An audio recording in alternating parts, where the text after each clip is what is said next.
నమస్తే, welcome to Telugu రాజ్యం. ప్రస్తుతం మనతో పాటు ఉన్నారు ప్రముఖ రాజకీయ విశ్లేషకులు చిట్టిబాబు గారు ఉన్నారు. నమస్తే సార్. నమస్తే. ముఖ్యంగా ఏపీ విషయానికి వస్తే, ఏపీలో కొత్తగా కూటమి ప్రభుత్వం పీపీపీపీ అంటే ప్రభుత్వ ప్రైవేటు భాగస్వామ్య పక్షాన ప్రైవేట్ కాలేజీలను తీసుకొస్తున్న పరిస్థితి. గతంలోనేమో ముఖ్యంగా జగన్మోహన్ రెడ్డి గారు 17 కళాశాలలు తీసుకొచ్చారు, ప్రభుత్వ వైద్య కళాశాలలు. ఇప్పుడు ఆ కళాశాలని కూటమి ప్రభుత్వం ప్రైవేట్ వాళ్ళకి ఇచ్చే అవకాశం ఉంది అన్నట్టు కూడా వార్తలు వస్తున్న పరిస్థితి. వస్తున్న వార్త ఆల్మోస్ట్ ప్రక్రియ జరుగుతుంది. చాలా దౌర్భాగ్యమైన నిర్ణయం అది. ప్రభుత్వ నిర్ణయం చాలా తప్పు నిర్ణయం. ప్రభుత్వ కళాశాలలు 11 ఉంటే వాటిని శుభ్రంగా ఇంకా బాగా ఎందుకంటే ప్రభుత్వ కళాశాల అంటే అందరికి అందుబాటు. ప్రైవేట్ కళాశాల అంటే ఇష్టం వచ్చినట్టు వాళ్ళు ఇష్టం వచ్చినట్టు డొనేషన్లు ఇష్టం వచ్చినట్టు అడుగుతారు, దందా జరుగుద్ది. అదే జరిగినాయి గతంలో, గతంలో జరిగింది. ఇవాళ ఇంజనీరింగ్ ఇవన్నీ దందాలు జరుగుతాయి. ఒకళ్ళ జరిగితే మీకు అందరూ దందానే దాని పేరు పెట్టుకుని సంపాదన ఒక వ్యాపార ప్రక్రియగా అయిపోయింది విద్య. దాన్ని మళ్ళీ గవర్నమెంట్కి తీసుకొచ్చి అదొక పద్ధతిగా మొదలు దాన్ని ఇంకా బలోపేతం చేయాలి తప్పితే ఈ ప్రభుత్వం గత ప్రభుత్వం చేసింది కనుక మనం దాన్ని ఏదో చేయాలని తప్పుడు నిర్ణయాల కన్నా గత ప్రభుత్వం తీసుకొచ్చింది అట్లా ఇంకా బలోపేతం చేయండి. మీరు ఇంకా బలోపేతం చేసి పేదలకు అందుబాటుగా అందరికి కామన్ మ్యాన్కి కూడా అందుబాటులో ఉండే కాలేజీలు 11 కాలేజీలు వస్తే వాటిని అలా చేసుకోకుండా ప్రైవేటైజేషన్ చేసి ఎవరికి దోచిపెడదామని ఈ కాలేజీ ప్రైవేట్ వాళ్ళకి దోచిపెడితే ఏం ప్రజలకి ప్రయోజనమా? చాలా తప్పుడు నిర్ణయం. ఎందుకు అలా చేస్తున్నారో వీళ్ళు అంటే మనం అడిగేవాళ్ళు లేడు, మనని ఛాలెంజ్ చేసేవాళ్ళు లేరు. ప్రస్తుతం మనం ఇంకా 4 ఏళ్ళు మందే, ఆ తర్వాత కదా సగం చూసుకుందాం. ఇప్పుడు 4 ఏళ్ళు మనం ఏం చేసినా మనం అడిగేవాడు లేడు అన్నట్టు నడుస్తుంది తప్పితే ఒక విచక్షణతో, ఒక విజ్ఞానంతో, ఒక పద్ధతితో నడవట్ల. ప్రైవేట్కి గవర్నమెంట్ కాలేజీని ప్రైవేట్ చేయటం ఏంటి? ప్రైవేట్ చేయటం వల్ల ఇది ప్రయోజనం చెప్పానండి. ప్రైవేట్ చేయటం వల్ల గవర్నమెంట్ కాలేజీగా ఉంటే అది ప్రయోజనం ప్రజలకి, యాజ్ పర్ అందరికీ దొరుకుతుంది కరెక్ట్గా. అది ప్రైవేట్ అంటే నీకు దొరకాలి కానీ నీకు ఎంత ఎవడు ఎక్కువ ఇవ్వగలనే ధనవంతులకే, డబ్బున్న వాడికే మెడికల్ కాలేజా? డబ్బున్నవాడు చదవాలి మెడికల్. మామూలు మిడిల్ క్లాస్ మామూలు కుటుంబాలు వాళ్ళు చదవలేరు. అంటే మామూలుగా పైకి రావడానికి లేదు, వాడు కట్టుకోలేడుగా. మీరు ఈ ప్రైవేట్ కాలేజీని వాళ్ళు ఇచ్చే కట్టమనే డొనేట్లు ఇవి కట్టుకోలేరు కదా. సో గవర్నమెంట్ కాలేజ్ అయితే అడిగే ప్రశ్న అలా దందా చేసే ప్రశ్న ఉండదు. దాని మీద ఇంకా దందా జరుగుతామో తప్పు జరుగుతామో దాన్ని కరెక్ట్గా చేయండి. ప్రభుత్వం దాని మీద కంట్రోల్ తీసుకోండి. గవర్నమెంట్ దీని మీద జాగ్రత్తగా అందరికీ అందుబాటులో కరెక్ట్గా ఫ్యాకల్టీకి అంతా పక్కగా పెట్టి చేయండి. ఇంకా బెటర్గా చేయండి. అందరికీ అందుబాటులో ఉంది. వాళ్ళ పేదలు కూడా మామూలు మిడిల్ క్లాస్ వాళ్ళు కూడా డాక్టర్లు చదివే అవకాశం ఉందని అది ఆ క్రెడిబిలిటీ సాధించుకోవాలి. కానీ అది వదిలేసి డబ్బునాడికి దోచి పెడతాం. అదే ఈ ప్రభుత్వానికి గత ప్రభుత్వానికి తేడాదే. గత ప్రభుత్వం ఉన్నవాడిని దగ్గర నుంచి దోచి ఉన్నవాడి నుంచి లాక్కుని పేదవాడికి పెట్టాడు. వీళ్ళు పేదవాళ్ళని దోచుకుని ఉన్నవాడికి పెడుతున్నారు. అదే తేడా. అంటే గత ప్రభుత్వం ఏమో ప్రభుత్వ కళాశాలలో మేనేజ్మెంట్ కోటా తీసుకొచ్చిందని చెప్పేసి కూడా కూటమి ఆరోపిస్తుంది. మేనేజ్మెంట్ కోటా తీసుకొస్తూ కట్ చేయండి, మేనేజ్మెంట్ కోటా తీసుకొస్తే తగ్గించండి. అంతేకాదు మీ ప్రభుత్వం మీ చేతిలో ఉంది కదా, మార్చండి అంతే కదా. అందుకని ప్రైవేట్ చేసేస్తామన్న కుంటి సాకులు ఇవన్నీ. ఈ కారణం చూపించి ప్రైవేట్ చేయిస్తామనేది కుంటి సాకులు. ప్రయోజనం లేకుండా చేస్తూ కామన్ మ్యాన్కి మధ్యతరగతి వాళ్ళకి ఎవరికి అందుబాటులో లేకుండా కేవలం డబ్బున్న వాడికి శ్రీమంతులకే శ్రీమంతులే డాక్టర్లు అవ్వాలి. అంతే తప్పితే మామూలు వాళ్ళు డాక్టర్లు అవ్వకూడదు. వాళ్ళ చదవకూడదు. చదవడానికి ఆర్థికంగా వాళ్ళకి ఈ దౌర్భాగ్యపు ఆలోచన కుంటి సాకులు ఏది అది ఉంటే కరెక్ట్ చేయండి అంతే కదా. మేనేజ్మెంట్ కోటా వల్ల అవుతుందని తగ్గించండి, దాన్ని కంట్రోల్ చేయండి, మేనేజ్మెంట్ తీసేయండి లేకపోతే కదా. అది మిగతా రాష్ట్రాల్లో ఎట్లా ఉన్నాయో చూడండి, ఏది బెటర్ చేయండి. మీ చేతిలో ఉంది కదా అధికారం, పర్ఫెక్ట్ చేయండి, కరెక్ట్ చేయండి. అంతేకాదు దాన్ని తీసేసి ప్రైవేట్ వాడికి ఇచ్చేస్తాం వాడు దోచుకొని అంటే ఎట్లాది కరెక్ట్ కాదు. ఓకే, అంటే విధానం కరెక్ట్ కాదంటారా? మొత్తానికి 100% కరెక్ట్ కాదు. గవర్నమెంట్ కాలేజీలను తీసుకెళ్ళి ప్రైవేట్ చేసేస్తాం అనేటప్పటికీ అనేది విద్యని దూరం చేయటమే, విద్యని కామన్ మ్యాన్కి దూరం చేయడం, విద్యని కాస్ట్లీ చేయటం, విద్యని డబ్బున్న వాడేకే అందుతుంది. అంటే డాక్టర్లు ఇంజనీర్లు డబ్బున్న వాళ్ళు అవ్వాలి, మామూలు వాళ్ళు అవటానికి లేదు. మామూలు వాళ్ళు చదివి వాడు బాగుపడతాం పైకి వెళ్తా ఉంటే లేదు. ఎంత తెలివిగల పిల్ల అయినా middle class lower middle class ఉంటే వాళ్ళు అంతా అక్కడితో ఆగిపోవాలి. పెద్ద చదువులు చదవలేదు. ప్రైవేట్ చేయటం వల్ల పెద్ద చదువులు చదవలేదు. పెద్ద ప్రైవేటైజేషన్ చేసినాక వాళ్ళ ఫీజులు అయ్యి ఎక్కడ కట్టుకోగలరు, వాళ్ళ ఇష్టం. ప్రైవేట్ అయ్యాక వాళ్ళ ఇష్టం. ఇప్పుడు ఇదే పాలసీ తీసుకొస్తే మరి ఒక ఫీజు అంటే డాక్టర్ సీట్ ఎంత ఉండే అవకాశం ఉంది? 25 లక్షలకు వెళ్ళినా ఆశ్చర్యపోకల్లా. 25 30 ఎంతవరకు ప్రైవేట్ చేతికి వెళ్ళినాక ఏముంది? అఫీషియల్గా 10 అంటారు, లోపాయికారిగా 10, ఏమైనా జరుగుతుంది. దానికి మళ్ళీ ఒక్కొక్కళ్ళ మీద ఎంక్వైరీ, ఒక్కొక్క ఈ తతంగాలు తప్పితే ఎంక్వైరీ, మళ్ళీ వాళ్ళు మామూలు ఇచ్చుకుని చదువుకుంటారు, ఇవే జరుగుతాయి.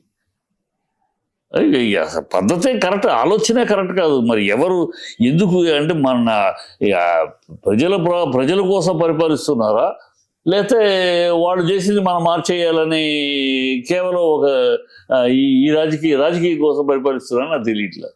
ఓకే, ఇప్పుడు ముఖ్యంగా ఏంటంటే రేపటి నుంచి అంటే 18 నుంచి ఏపీ అసెంబ్లీ సమావేశాలు జరగబోతున్నాయి. కాబట్టి ఈ సమావేశానికి ప్రతిపక్ష నాయకులు జగన్మోహన్ రెడ్డి గారు హాజరు కాకపోతే పులివెందులలో ఉప ఎన్నిక తీసుకొస్తాం, అనర్హత వేటు వేస్తాం, 11 మంది బరాబర్ అసెంబ్లీకి రావాలి, సంతకం పెట్టినా నో అబ్జెక్షన్ అని కూడా చెప్తున్న పరిస్థితి. ఎవరు ఆ మాట చెప్పేది? చట్టం ఉంది. వీళ్ళ ఇష్టం నోటికి వచ్చినట్టు మాట్లాడితే సంతకం పెట్టినా కాదు. వీళ్ళ ఇష్టం ఒక చట్టం ఉంది. అసెంబ్లీకి ఆ మెంబరు ఇన్నిసార్లు రాకపోతే ఈ లోపల వచ్చి ఒకసారి సంతకం పెట్టి వెళ్ళినా కూడా ఇవన్నీ చట్టాలు. మీ ఇష్టానికి వచ్చినట్టు మీ ఇష్టం వచ్చినట్టు రాజ్యాంగం మారదు కదా. ఇవాళ మీరు అధికారంలో వచ్చారు కదా, మీ ఇష్టానికి మారదు రాజ్యాంగం. ఆయన ఏదో మాట్లాడేస్తాడు, ఆయన కామెడీగా. రఘురామకృష్ణ ఆయన కామెడీగా మాట్లాడుతూ ఉంటాడు. ఆయన కామెడీలు, మన సంస్కృతి దీంట్లో కూడా కామెడీ. ఆయన కామెడీగా చట్టం అనేది ఒకటి ఉందయ్యా. చట్టం మీకోసం సరే, ఇది మీకన్నా ముందు, మీరు పుట్టడానికి ముందు ఏర్పడిన చట్టాలు ఇవన్నీ. ఈ చట్ట ప్రకారం నడుచుకుంటుంది. మీరు ఆయన రావాలంటే ఆయన ప్రతిపక్ష హోదా ఇవ్వండి. ఎందుకు భయపడతారు? ప్రజలు ఇవ్వాలి కదా. ఇదే బీజేపీ వాజ్పేయి గారి పీరియడ్లో ఇవ్వాల, కాంగ్రెస్కి 10% సీట్లు లేకపోతే ఇవ్వాల. వాజ్పేయి గారి రామారావు గారి పీరియడ్లో ఇచ్చారు కదా. మరి కేజ్రీవాల్ ఇవ్వాల, 2 సీట్లే ఉంటే ప్రతిపక్ష హోదా. అది ఒక రాజకీయ నైతికత, ఒక రాజకీయంగా ఒక సంస్కారం. అది 10 సీట్లో 40% ఓట్లు వచ్చినాయి. సో ప్రజల్లో 40% ప్రజలు ఆదరించిన పార్టీ అది, ఆ నాయకుడు అతను. మీరు ఎందుకు భయపడతారు? ఈ భయం ఇక్కడ ఇంకోటి ఏంటో భయపడుతున్నారు. జగన్ అసెంబ్లీలోకి వస్తే, ప్రతిపక్ష నాయకుడు వస్తే అతనికి ఆ ప్రతిపక్ష హోదా ఇస్తే సీఎం ఎంతసేపు మాట్లాడతారో అంత టైం ఇవ్వాలి. ఆ ఇస్తే ఏం కడిగేస్తాడో, ఏమైనా మన నిలదీస్తాడో ఏమిటో. కనుక అలా కాకుండా మామూలు అయితే లేవగానే కూర్చోవయ్యా, కూర్చోని స్పీకర్ కూర్చోని అంటాడు. అది వీళ్ళకి ఆ సురకానంతో కూర్చోమంటే నవ్వటాలు, కామెడీలు చేయటాలు, వీటి కోసం నిజమైన రాజకీయం అయితే దమ్ము ఉంటే వాళ్ళకి హోదా ఇవ్వండి. 10 సీట్లు 11 సీట్లు వచ్చినాయి. అపోజిషన్ ఎవరైనా ఇంకోటి లేరు కదా. మిగతా అందరూ రూలింగ్ పార్టీనే. ఒకళ్ళు వీళ్ళు అపోజిషన్. కానీ దమ్ముంటే అని చెప్పి సీఎంఏ అంటున్నారుగా, సభకు వచ్చే దమ్ముందా, సిద్ధమా? మేరీ అన్నారు కదా, సిద్ధమా అన్నట్టు. ఆయన దమ్ముంటే ఆయన సీఎం అంటున్నాడు. సీఎంను దమ్ముంటే అని అడగాల్సిన చాలా ప్రశ్నలు ఉన్నాయి. దమ్ముంటే అని ఆయన అడగాల్సిన ప్రశ్నలు అనేకాలు ఉన్నాయి. ఆయన గులకరాయి నుంచి కోడికత్తి దాకా, బాబాయ్ హత్య నుంచి డోర్ డెలివరీ దాకా, శివం ఇప్పుడు 1.5 సంవత్సరం అయింది కదా. ఈ గవర్నమెంట్ ఏం చేస్తుంది? ఇంకా బాబాయ్కి హూ కిల్డ్ బాబాయ్ అని స్లోగన్ మాట్లాడి ఆ స్లోగన్ తోటి గెలిచారు, వచ్చేసారు జనాల్లోకి. ఇప్పుడు మరి 1.5 year అయింది కదా. ఏమైంది తెలుసండి? కోడికత్తి విషయం తెలుసు. మీ చేతే అధికారం. కోడికత్తి జరిగింది మీ ప్రభుత్వ హయాంలోనే. అప్పుడు చేయలేదు. సరే ఆయన వచ్చాడు, చేయలేదు, కాపాడారు. మీరు చేయండి. ఇప్పుడు 1.5 సంవత్సరం అయింది కదా, సరిపోదట. 1.5 సంవత్సరం అయింది. మాట్లాడండి. ఇప్పుడు మాట్లాడమని షర్మిల అడగదే, ఆమె సునీత అడగండి. ఇప్పుడు చంద్రబాబు చేయమని. ఇప్పుడు మీ అధికారం ఉంది కదా, తేల్చండి. ఎవరి దోషులో పెట్టండి లోపల. సుప్రీంకోర్టులో ఉంది కదా అంటారు. ఇప్పుడు సుప్రీంకోర్టులో ఉంది కదా, మేము మాట్లాడమంటారు. ఎందుకు మాట్లాడరు? అదే అన్న ఎస్కేపిజం. అది ఒక రాజకీయంగా వాడుకుంటాం తప్పితే అమ్మాయి ఉంది కదా, సుగాలి ప్రీతి, వాడుకుంటాం. ఎలక్షన్ అప్పుడు మాట్లాడేశారు, నా ఫస్ట్ స్టైల్ అదే, అది ఇదేది. ఇప్పుడు సంగతి ఏది? సిబిఐకి ఇస్తారట. సిబిఐకి అప్పుడే ఇచ్చారు. అప్పుడే అమ్మాయిని వాళ్ళు అడిగినప్పుడు 8.5 లక్షలు ఇచ్చి, ఉద్యోగం ఇచ్చి, స్థలం ఇచ్చి, ఇది ఎప్పుడు జరిగింది మీ హయాంలో, దానికి కాంపన్సేషన్ అప్పుడు మీరు చేయలేదు. ఆ తర్వాత ఎస్సీ యాక్ట్ ప్రకారం చేయాల్సింది గత ప్రభుత్వం చేసింది. అది సిబిఐ ఏం కావాలంటే సిబిఐ కావాలని ఆవిడ అడిగింది, సిబిఐకి ఇచ్చారు. ఇప్పుడు మీ చేతిలో ఉంది, తెలుసండి. తెలుసడానికి అది అంటే వీళ్ళకి ఏంటంటే చిత్తశుద్ధి ఏ విషయంలో లేదు. ఈ కూటమి ప్రభుత్వానికి చిత్తశుద్ధి లేదు. దేన్నైనా రాజకీయంగా వాడుకుంటాము తప్పితే నిజంగా దానికి ఒక ముగింపు తీసుకురావటమో, నిజంగా దానికి ఒక ఇది తీసుకురావటమో ఆ చిత్తశుద్ధి లేదు. దేనైనా రాజకీయంగా వాడుకుంటామే. రాజకీయంగా వాడుకుందాం, దీనివల్ల ఎంత లబ్ధి. మనము మీరు అడగాలంటే చాలా దమ్ముంటే 32,000 అమ్మాయిలు మిస్ అయిపోయారని మేము ఉప ముఖ్యమంత్రి అన్నాడు చంద్రబాబు గారు. అది అబద్ధం అని పార్లమెంట్లో చెప్పేశారు. అది కేవలం ఎవరో కాదు, మీ మిత్రపక్షమైన బీజేపీ బండి సంజయ్ పార్లమెంట్లో ప్రశ్నకి చెప్పేశాడు. 37,000 అనేది ఒట్టి మాట, ఎలక్షన్ కోసం వాడిన మాట అది. అంతే కదా, 32 లేరు అని చెప్పి. మరి అది ఆ ఆఫీసర్ ఎవడో చెప్పాడని మేము ఉప ముఖ్యమంత్రి, ఆఫీసర్ ఎవడు, ఈ తప్పుడు సమాచారం ఇచ్చి రాష్ట్రాన్ని అల్లకల్లోలం చేసింది ఎవరు, ఆ వ్యక్తిని చెప్పండి, దమ్ముంటే బయటికి తీసుకురండి. 24 టన్నుల గంజాయి దొరికింది అని నానా హడావిడి చేశారు. రాష్ట్రాన్ని గంజాయి హబ్బుగా చేస్తున్నారని నానా హడావిడి చేశారు. అది కాస్త సిబిఐ వెళ్ళినాక సిబిఐ తేల్చెప్పింది గంజాయి కాదురా నాయన, అది ఓన్లీ డ్రై ఐస్, తెలిసి తెలియకుండా మాట్లాడుతూ చివాట్లు పెట్టింది సిబిఐ. మరి దానికి సమాధానం చెప్పమండి, దమ్ముంటే వాటికి సమాధానం చెప్పండి.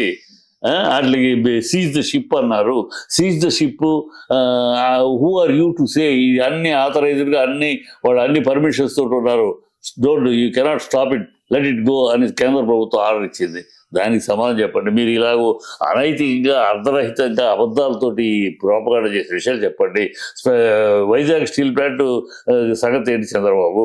వాళ్ళు 11,500 కోట్లు ఏదో ఇచ్చారు, 13,000 కోట్లు ఇచ్చారన్నారు. దేనికి ఇచ్చారు అది నిజం చెప్పండి ప్రజలకి. అది ఇచ్చింది దాని అప్పులు తీర్చడానికి, వీళ్ళ జీతాలు ఇవ్వడానికి కాదు, జీతాలు అప్పు ఇవ్వడానికి కాదు కనుకే అనేక మంది విఆర్ఎస్ తీసుకున్నారు. ఇంకా చాలా మందిని విఆర్ఎస్ తీసుకోమని బలవంతం చేస్తున్నారు. 32 యూనిట్లు ఆల్రెడీ 4 ఫర్నేసుల్లో 3 ఫర్నేసులు మూసేశారు, ఒకటే రన్ అవుతారు. అలా 32 యూనిట్లు ప్రైవేటైజేషన్ టెండర్లు పిలిచారు. అది పేపర్లో దొంగతనంగా ఓపెన్గా టెండర్లు పిలిచారు. ఆ యూనియన్ మినిస్టర్ ఏమో ద ప్రాసెస్ ఈస్ ఆన్ అంటున్నాడు. ఇంకా మేము ప్రైవేటైజేషన్ ఆపేమని డొల్ల మాటలు ఎందుకు మాట్లాడతారు? ధైర్యంగా చెప్పండి నాయన, మేమేం చేయలేకపోతున్నాం. ఇవాళ మోడీ గారిని ఎదిరించే మాట, ఎదురు నిలబడి అడిగే దమ్ము మాకు లేదు, అందుకని మేము ఏం చేయలేకపోతే చెప్పండి. ఆ రోజు జగన్ చెప్పేశాడు కదా, వాళ్ళు మన మీద ఆధారపడలేరు కనుక మనం అడిగే ధైర్యం లేదు, అడిగే ఏమి లెక్క చేయరు వాళ్ళు అని ఓపెన్గా చెప్పాడు కదా. ఓపెన్గా చెప్పండి, ఇప్పుడు మేము వాళ్ళ మీద ఆధారపడి ఉన్నాం కనుక అడిగిన వాళ్ళు చేయరు, మాకు అది ఓపెన్గా చెప్పండి. ఆ విషయంలో జగన్ ఒప్పుకోవాలి కదా. జగన్ ఓపెన్గా చెప్పాడు, డ్రామాలు ఆడకుండా, చూస్తాం చేస్తాం మాట్లాడతాం తాట తీస్తాం ఈ మాటలు మాట్లాడకుండా, కుదరదు, మన మీద ఆధారపడి లేదు ఆ గవర్నమెంటు కనుక మన మాటను లెక్క చేయరు, మనం అడిగి ప్రయోజనం లేదు కనుక వేస్ట్ అని ఊరుకున్నాడు. మీరు అలా చెప్పండి దమ్ముగా, కుదరదు, మేము అడిగినా ఇవ్వరు, అడిగే ధైర్యం మాకు లేదు చెప్పండి. ఈ దమ్ముంటే అని ఈ విషయాలు చెప్పండి. దమ్ముంటే విషయాలు ఈ మాట్లాడాలి ఈ కూటమి ప్రభుత్వం. ఊరే దమ్ముంటే భాష ఉంది కదా అని మాట్లాడటం కాదు కదా. 36 ఇప్పటికి 180 మంది అమ్మాయిలు కిడ్నాప్ అవ్వడం, రేపు అవ్వడం జరిగింది. దాని సంగతి చెప్పండి. తిరుపతిలో దళిత అమ్మాయిని రేప్ చేశారు, దాని సంగతి చెప్పండి. పిఠాపురంలో దళితుల్ని గ్రామ బహిష్కరణ చేశారు, బహిష్కరణ చేస్తే అమ్మాయి చదువుకోవడానికి దీపాలు కూడా కరెంట్ కట్ చేస్తే దీపాలైతే రువీజ్ చెప్పి మీద పరీక్షలు, దాని గురించి చెప్పండి. దమ్ముంటే ఈ విషయాలకు చెప్పండి వివరాలు. ఊరే దమ్ముంటే డైలాగులు మాట్లాడేందుకు? అతను శ్రీధర్ రెడ్డిని బెయిల్ ఎందుకు ఇచ్చారు, ఎలా ఇచ్చారు బెయిల్? 2 ఎమ్మెల్యేలు రికమెండ్ చేశారు కనుక ఇచ్చారన్నారు. మరి ఈవిడ సంతకం పెట్టింది హోమ్ మినిస్టర్, ఎలా సంతకం పెట్టారు? ఈ వీటికి దమ్ముంటే వీటికి సమాధానం వివరణ ప్రజలకు చెప్పాలి. ఊరినే దమ్ముంటే ఊరిన పదం ఉంది కదా పదాన్ని ప్రయోగించడం కాదు, దమ్ముంటే నిజంగా చెప్పాలి. వైనాడ్ పులివెందుల ఈసారి బరాబర్ అన్నట్టు కూడా మాట్లాడుతున్నారు. నిన్న బీటెక్ రవి మాట్లాడుతూ అవసరమైతే నా భార్యను జెడ్పీటీసీకి రాజీనామా చేయించి పులివెందుల ఎమ్మెల్యే స్థానానికి ఏముంది ఇప్పుడు ఒక ఒక రైల్లో ఉన్నప్పుడు ఈ గాలి మాటలు మాట్లాడుతూ ఉంటారు, వీళ్ళ మాటలది రెచ్చిపోయి మాట్లాడుతూ ఉంటారు. శృతి సనాయి ఉండదు, రెచ్చిపోయి మాట్లాడే సందర్భాన్ని బట్టి అవకాశాన్ని బట్టి మాట్లాడటం తప్పితే అట్లు దానిలోంచి ఇవాళ మన పులివెందులు వెళ్ళాడు, మరి జనాలు ఏగబడి పోలీసులు కంట్రోల్ చేస్తారు లేకుంటే జనాలు ఎగబడ్డారు. అది చూసే భయపడుతున్నారు. ఆ భయపడి నాటకాల కన్నా బయట వాళ్ళు మాకు గ్యారంటీ, నన్ను కూడా అన్నారు మాకు గ్యారంటీ అని అడుగుతున్నారు. నన్ను అందరూ నెక్స్ట్ జగన్ రావడానికి గ్యారంటీ ఏంటి అని అడుగుతున్నారు. సో ఆ భయం ఉళ్ళంతా వీళ్ళకి ఆ భయం ఉంది. నిరంతరం ఏమైపోతా భయం కొద్దీ మాట్లాడుతున్న మాటలు. పులివెందులో టోకెన్ సిస్టమ్ పెట్టారని చెప్పేసి వైరల్ అయింది కదా బాగా. జగన్ కలవాలంటే డబ్బులు కట్టి వెళ్ళాలి, token system, VIP token system అని చెప్పి. పిచ్చి మాటలు. టోకెన్ సిస్టమ్ లేదు, గుడ్డు లేదు. వీళ్ళు పుట్టిస్తూ ఉంటారమ్మా ఈ భ్రమలు పుట్టించటం, అబద్ధాల కల్పన. ఈ కూటమికి చేతివాటమైన విషయం అది. అబద్ధాలు పుట్టించటము, ఆ అబద్ధాలను మళ్ళీ దాన్ని వాళ్ళే వక్రీకరించి వాళ్ళే మాట్లాడటము. నోరు తెరిస్తే అబద్ధం. ముఖ్యమంత్రి అవ్వచ్చు, ఉప ముఖ్యమంత్రి అవ్వచ్చు, హోమ్ మినిస్టర్, నోరు తెరిస్తే అబద్ధాలే. ఏదో ఒక అబద్ధం చెప్పేయటం, వాళ్ళ ఛానల్స్ ఉన్నాయి, వాళ్ళ మీడియా ఉంది, ప్రమోట్ చేసేయటం. ఆ తర్వాత అది నిజం కాకపోయినా అప్పటికి జనాల్లోకి వెళ్తుంది. తర్వాత నిజం కాదని తేలినా ఏముంది, ముందు వీళ్ళకి కావాల్సింది అది.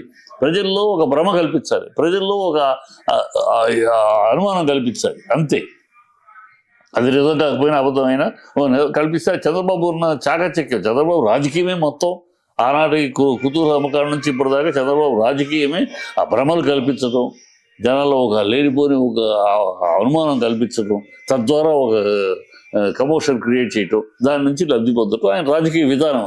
అది ఒక్కొక్కరు రాజకీయం, ఒకరికి ఆయన రాజకీయం అది. అందులో భాగమే ఇది, తప్పితే ఇంకోటి ఏం లేదు. ఓకే. హలో, తెలుగు రాజ్యం ఛానల్ చూస్తున్నారా?